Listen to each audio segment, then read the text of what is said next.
Hola, ¿qué tal amigos? Hola, ¿qué tal a todos los rapidines? Estamos hoy aquí de estreno en este segmento de El Rapidín Internacional. Aquí soy Gabriela Sotomayor desde Ginebra, Suiza. A mis espaldas está la entrada al Palacio de Naciones Unidas en Ginebra y desde aquí les transmitimos el día de hoy para hablarles de los temas en los que Naciones Unidas participa, en los temas más importantes desde el punto de vista internacional y también algunos ligados con el país con respecto al internacional y a las cosas que suceden en el país. Pero para no irnos y no extendernos demasiado, vamos a entrar en materia con los temas que nos tocan hoy. Primero que nada es el huracán Milton. Vamos a hablar un poco sobre él. Después, un año de Hamás en Israel. Después, la incursión israelí en Líbano, la reforma judicial y una entrevista con Alejandra Latapí, que es una activista por la democracia en México y que es una de las organizadoras de aquella marea rosa en las manifestaciones, yo creo que se acordarán, y bueno, va a ser una plática muy interesante con ella. Así es que pues, sin más por el momento, empezamos con el huracán Milton. Tuvimos una conferencia de prensa con Claire Nulis. Ella es la representante de la Organización Meteorológica Mundial. Nos habla del huracán Milton que va de 180 a 200 kilómetros por hora. Ya pasó por la costa mexicana, ya pasó por la península de Yucatán. Afortunadamente no hubo grandes daños, más que inundaciones y algunas cuestiones aisladas de postes que se cayeron y eso. Pero afortunadamente no pasó nada. El problema es que este huracán va agarrando muchísima fuerza y nos dice la representante de la Organización Meteorológica Mundial que hay una extrema preocupación porque este huracán va rumbo a la Florida. Va tomando fuerza y lo que dice es que los huracanes en este momento siguen un patrón como el que tuvo Otis. Se acordarán de que Otis, el huracán que atacó, que devastó México, fue de categoría 3 hacia categoría 4, hacia categoría 5 en cuestión de horas. Bueno, pues este patrón lo están siguiendo los huracanes ahora por el calentamiento global y por el calentamiento del océano. Entonces, el huracán Milton se acerca a velocidades y con una fuerza horrorosa, así nos lo dicen, hacia la Florida. Hay una cuestión con este huracán que es casi del tamaño de la península de la Florida. No sabemos exactamente dónde va a ser el centro, dónde va a tocar, pero están alerta los condados de Miami y el South Beach, de muchos lugares en la Florida, porque este huracán viene con muchísima fuerza. Hay uno de los expertos en estos huracanes que se llama John Morales, que es experto desde hace años y reporta sobre estos huracanes. Pues el día de ayer quebró en llanto, literalmente quebró en llanto cuando habló de este huracán y de la fuerza con la que se acerca a la Florida. Así es que a todos nuestros amigos que viven allá y que están viendo este programa, vayan a los refugios, vayan por los víveres necesarios, porque se espera que este huracán toque tierra el miércoles por la mañana y hacia el mediodía.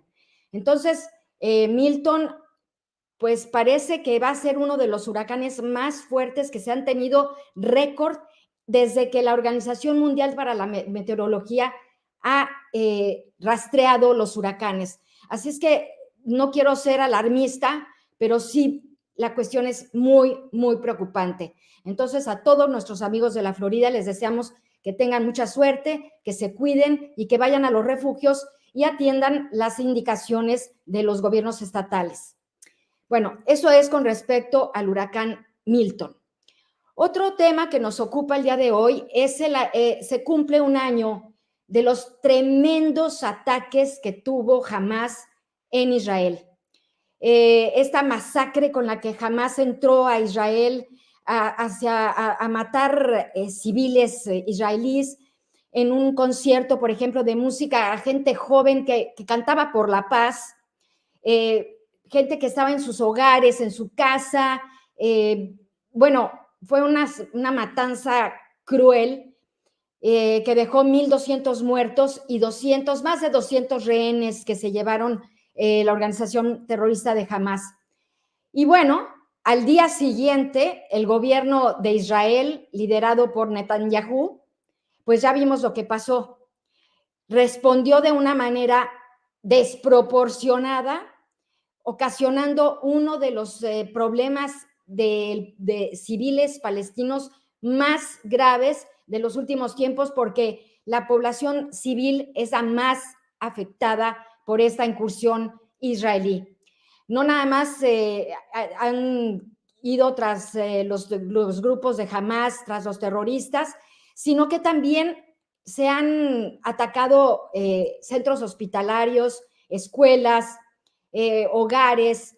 Hay un 60% de la infraestructura, imagínense, 60% de la infraestructura de toda la Franja de Gaza ha sido destruida por los bombardeos de Israel. La gente se ha tenido que desplazar varias veces. Las organizaciones humanitarias están al pendiente de la comida, de los recursos, perdón, de los recursos de la ayuda humanitaria, porque no hay agua potable, los alimentos escasean, la gente no tiene en dónde refugiarse, la gente no tiene qué comer, entonces dependen casi totalmente de la ayuda que les llega de Naciones Unidas. Pero la crueldad de Israel es particularmente fuerte, porque no dejan entrar tampoco mucha ayuda humanitaria. Ha sido una lucha de los organismos humanitarios, incluso para la Cruz Roja, para entrar a la Franja de Gaza. Entonces, Netanyahu prometió que iba a responder de una manera que el pueblo palestino se iba a acordar. Bueno, pues ya vimos que lo que pasa es que hay más de 40,000 muertos, más de 40,000 civiles muertos en esta escalada ofensiva de Israel contra la Franja de Gaza. Entonces, sí, se conmemora y se cumple un año de los ataques a Israel por parte de Hamas, cuestión que es verdaderamente condenable, que de ninguna manera se justifican, pero tampoco se justifica la violencia y la manera de responder del ejército israelí contra los palestinos indefensos como son los civiles, y principalmente contra los jóvenes y los niños. Otra cuestión que nos hablan aquí en Naciones Unidas que les preocupa muchísimo es esta incursión de Israel en Líbano. Lo que está pasando es que se está repitiendo exactamente el patrón que se llevó a cabo en Gaza, se está repitiendo en el Líbano. Entonces nos dice la Organización Mundial de la Salud que ellos temen porque se vuelva Líbano otro Gaza, otro desastre, otra devastación. Y imagínense, desde el 16 de septiembre a la fecha, hay más de 1,000,000 de desplazados internos. 1,000,000, imagínense 1,000,000 de personas que han tenido que dejar sus hogares, su familia, sus pertenencias para conservar la vida. Entonces, los refugios están a tope, no hay lugar ya para albergar a la gente que huye, porque temen que les pase lo mismo que a los palestinos en Gaza. Entonces, los libaneses están muy, muy preocupados. Hay un desplazamiento que va en aumento, y Naciones Unidas tiene que responder también con alimento, con refugio, con salud para todos estos desplazados. Lo que nos dice el representante de UNICEF es que del 1,000,000 de desplazados internos se calcula que hay 400,000 niños. Entonces, estos conflictos generalmente la población civil es la que los paga, pero sobre todo son los niños que son inocentes de todos estos conflictos y que padecen el horror de este tipo de guerras.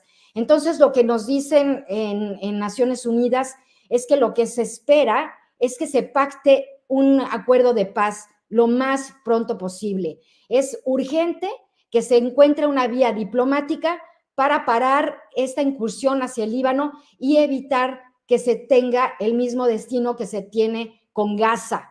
En Gaza todavía no termina la guerra de Israel contra Gaza y empieza ahora a abrir otro frente contra Líbano. Y ya vimos la respuesta que tuvo Irán, así es que sí es muy preocupante porque este conflicto puede salirse de control, puede internacionalizarse y no olvidemos que Israel tiene armamento nuclear y no sabemos exactamente qué tan avanzado está el programa nuclear en Irán. Hubo unos acuerdos aquí en Suiza, en Ginebra, en Montreux, en varias ciudades de algunos países europeos con Irán, pues para hablar sobre este acuerdo nuclear, pero nunca se llegó a cristalizar para que se evite la nuclearización de Irán. Y es muy peligroso que este tipo de armas caigan en manos que no sean estatales, que sean grupos no estatales, e incluso que sean usadas por gobiernos de una manera indiscriminada. Entonces, sí hay mucho peligro de que este conflicto vaya en escalada y por eso se hace un llamado muy importante para que se encuentre una salida diplomática. Y lo que piden es que a los países que tienen alguna injerencia en las partes que están en conflicto, pues que traten de convencerlos de tener una salida diplomática, porque es urgente que esto desescale y que esto se controle, porque puede terminar en otro Gaza o en algo mucho peor. Entonces, esto es lo que más urge en este momento. Luego también hablamos sobre la reforma judicial en México. Yo le pregunté aquí a los representantes del Alto Comisionado de Naciones Unidas para Derechos Humanos sobre esta reforma judicial que lleva a cabo el gobierno de México por una iniciativa que metió el expresidente Andrés Manuel López Obrador y que es apoyada por Claudia Sheinbaum. Entonces, lo que me dicen aquí en Ginebra los representantes del Alto Comisionado de Naciones Unidas para Derechos Humanos es que esta reforma puede afectar la independencia del Poder Judicial. Si recordamos, una democracia se basa en la independencia de los poderes ejecutivo, legislativo y judicial. Y entonces, al perder independencia el Poder Judicial, pues no hay una objetividad de los jueces y de los abogados a la hora de impartir justicia. Entonces, es urgente que se revise. De esto también vamos a hablar más adelante con mi entrevistada, con Alejandra Latapí, y sobre otros temas, pero es preocupante que el Poder Judicial pierda independencia por este tipo de reforma. Los ministros de la Corte acordaron analizar esta reforma judicial, pero Claudia Sheinbaum parece que no hace caso de lo que la Corte, de lo que los ministros del Poder Judicial dictaminen y dice que la reforma va, pero pues no le importa lo que diga el Poder Judicial. Esto es preocupante porque pues se ve un tipo de autoritarismo incipiente de la nueva presidenta del país y que no acepta un diálogo o un análisis de este tipo de reforma. Entonces, bueno, pues esto es lo que preocupa aquí y sin más por el momento vamos a tratar de enlazarnos con Alejandra Latapí. Ella es activista por la democracia en México y le doy la bienvenida aquí en este espacio del Rapidín Internacional. Buenos días a Alejandra Latapí. ¿Cómo estás, Alejandra? Ay, Sí, a mí perdón. también me dio tos, a mí también me dio tos.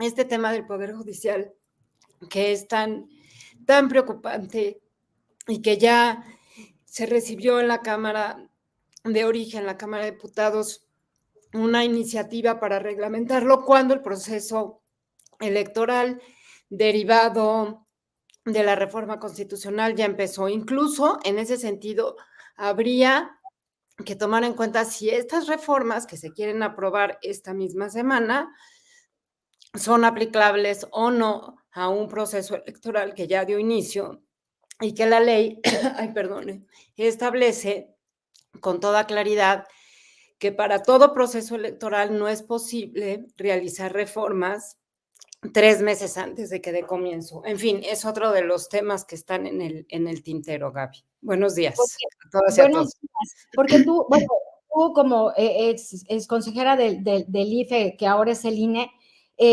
cuéntanos un poquito más estos detalles de que no se puede, que un proceso electoral, lo que nos acabas de decir es muy importante, y también lo que dice la presidenta Claudia Sheinbaum de que la reforma va. No sé si te parece eso así como muy, como autoritario, como que va porque mis pistolas, porque yo quiero. O sea, y no permite un análisis sobre esta reforma. ¿Qué opinas tú? Mira, vamos a poner el comparativo de siempre.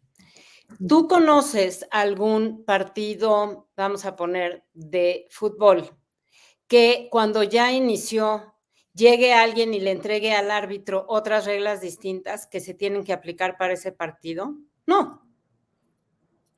No. Entonces vamos a ver cómo resuelve la actual integración del INE y después seguramente pasará también al tribunal esta violación al marco legal electoral que ha privado en los últimos 30 años en el país. No, tú no puedes iniciar un proceso y una vez iniciado cambiar las reglas del juego. Claro. Entonces, como se inició este proceso electoral fue señalando que el INE pues iría definiendo mediante acuerdos del Consejo General cómo operaría esa elección y en caso de que fueran impugnados, pues resolvería ese tribunal electoral que además no está integrado completamente por la voluntad expresa del Senado, la integración anterior del Senado, que decidió no completar los 7 integrantes que la ley establece. O sea, es que aquí ha sido una violación constante y permanente a los marcos jurídicos que establecen no solamente los procesos electorales, sino el funcionamiento institucional del país, y vemos ahora todos estos desacatos a pronunciamientos o a amparos que se han presentado por diversas vías respecto a la reforma judicial y que han sido olímpicamente desacatados y a la vista de todos, restando, por supuesto, importancia y no respetando la autonomía de uno de los 3 poderes de la Unión.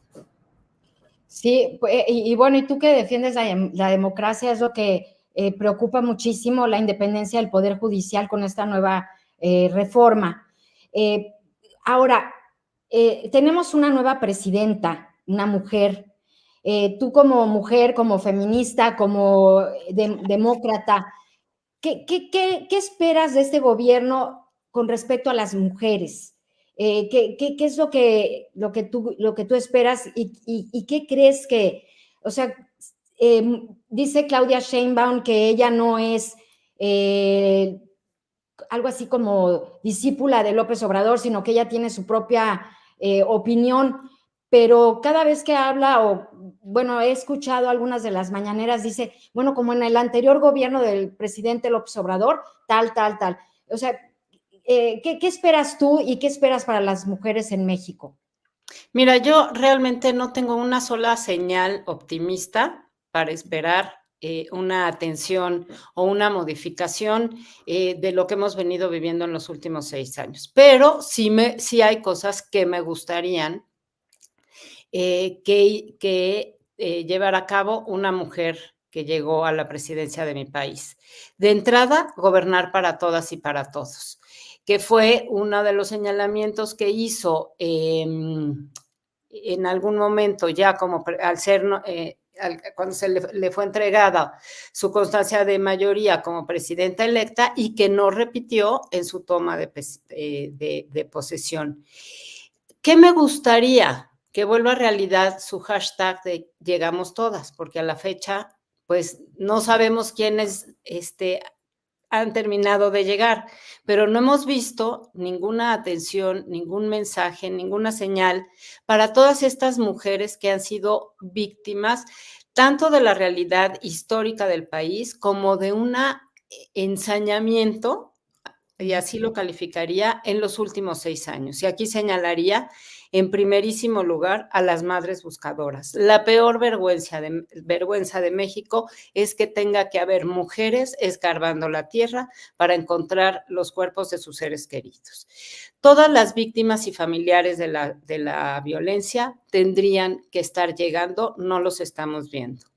Tendrían que estar llegando también todas las enfermas y las familiares de las enfermas que no han recibido toda la atención, los medicamentos y los servicios médicos a los que tienen derecho. ¿Qué me gustaría de una mujer presidenta? Pues un ejercicio compasivo y menos vertical del poder. No lo hemos visto, llevamos unos pocos días. ¿Qué me gustaría? Que la verdad fuera una reconquista de la mujer presidenta, que hablara con la verdad. Y aquí sí quiero decir que no solamente no hemos visto que privilegia la verdad, sino ya ha habido pronunciamientos que son evidentemente mentirosos. Pero bueno, todas estas reconocimientos y todas estas quizás políticas públicas en donde después de que ha presentado este paquete de reformas legales y constitucionales para beneficio a las mujeres, vamos a saber de qué tamaño y qué tan cierto es cuando se presente el presupuesto de egresos de la Federación. Al momento son buenos deseos, pero no hemos visto cómo se van a concretar. Y hay una de las frases que dijo en su toma de posesión que también no me resulta halagüeña, llevándola a otro lugar, que ella dice, cuando pide que le llamen presidenta, y que yo estoy de acuerdo con eso, dice que porque lo que no se menciona no existe. Y ella no mencionó, no hubo una sola mención al 46% de los votos que no fueron ejercidos en favor de su propuesta para la integración de la Cámara de Diputados.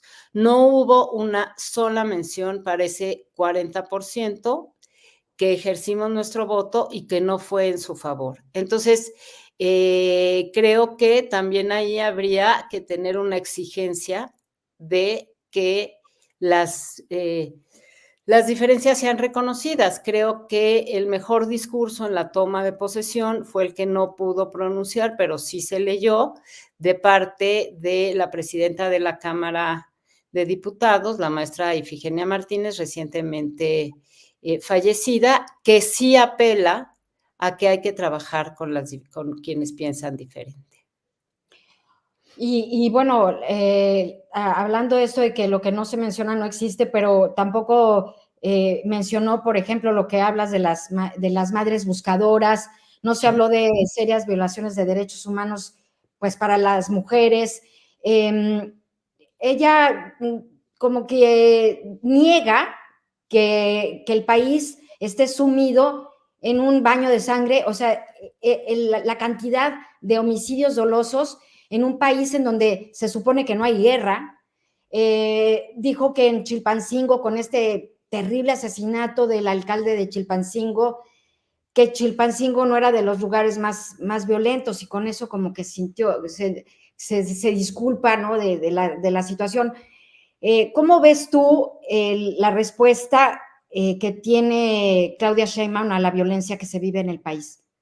Pues de tratar de ocultarla, por eso decía yo que no tengo una señal de que la verdad vaya a guiar su discurso.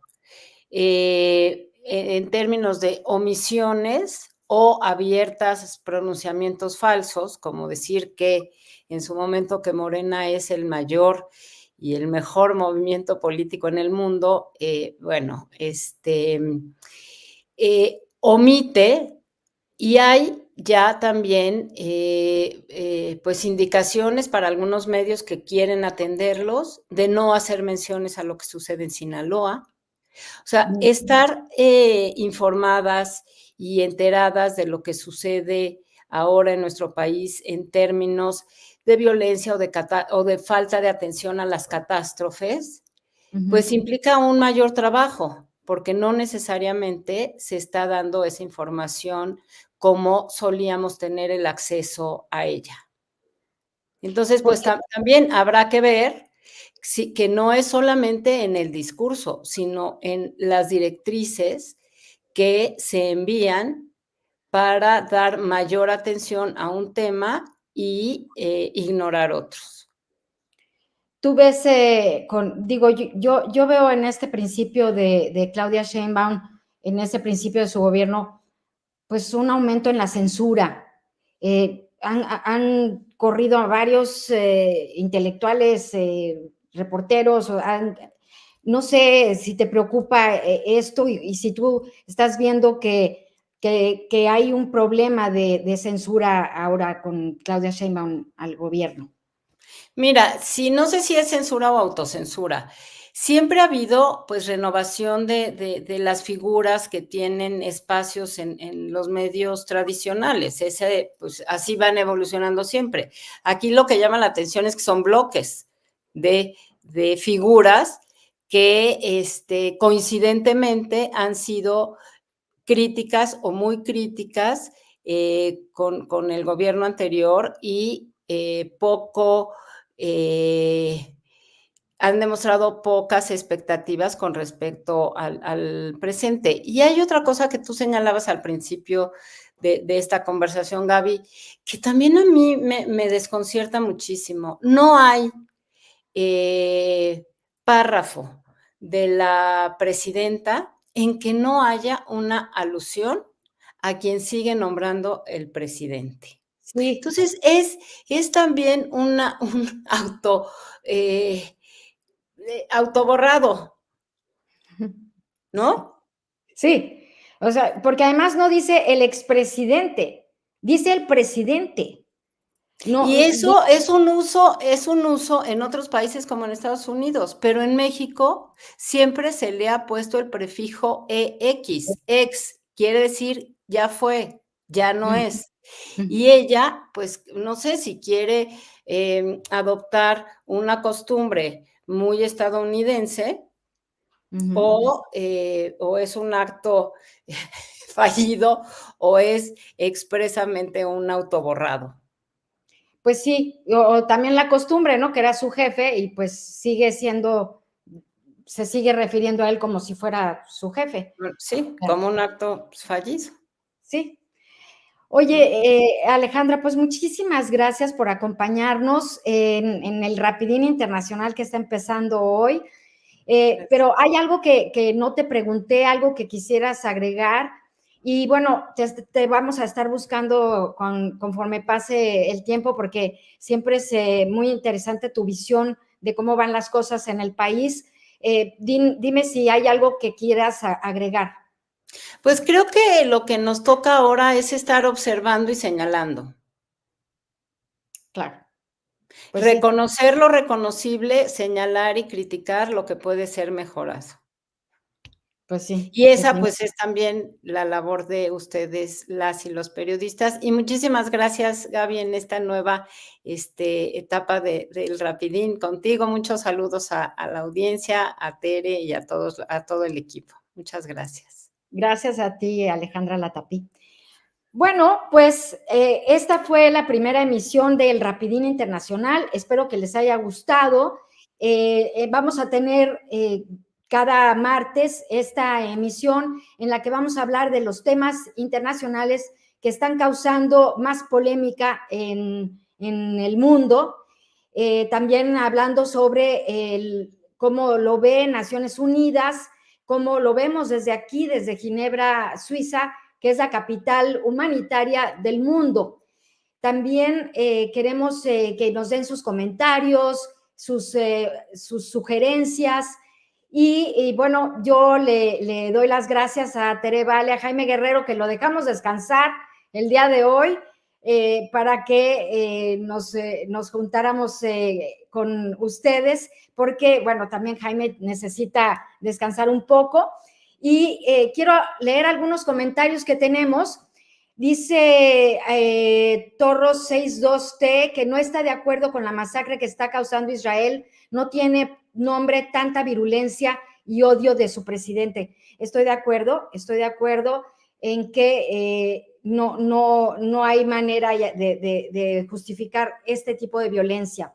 Mari Comparán, ¿qué tal, Mari? Qué bueno que estás por ahí. Dice que, como siempre, la población civil es la que sufre las consecuencias de la sinrazón de gobernantes y estos grupos terroristas. Exactamente, los grupos terroristas no les importa la población civil. Si a Israel y al ejército no le importa, tampoco le importa a Hamás lo que le pasa a la población palestina, a los civiles. No está haciendo nada por guarecerlos, por ayudarlos, por darles alimento. En Líbano, tampoco Hezbollah está haciendo nada por la población civil, no está ayudando al pueblo. Entonces, pues son grupos terroristas que lo único que están haciendo es aprovechar su posición para, pues, incurrir contra Israel y para, como dicen, desaparecerlo del mapa. Quizá lo que nosotros queremos y lo que nosotros pensamos, muchos periodistas, observadores, es que tanto Palestina como Israel merecen ser dos estados que cohabiten uno junto al otro. Pero parece que esto es muy difícil y en la realidad, en el terreno, pues no hay manera de respetar el derecho del otro, pero de todas maneras lo que sí es que jamás desencadenó con esos ataques de hace un año a la población israelí, esta masacre que también estamos viendo por parte de los israelíes en Palestina. Otro comentario de Silvia Torres Aguirre. Saludos, Gaby Sotomayor, Jaime, Gerencia, Comunidad Rapidina. Tenemos un sol intenso, seguimos sin agua potable desde antes de John. Bueno, eso, el huracán John todavía sigue causando estragos en Guerrero.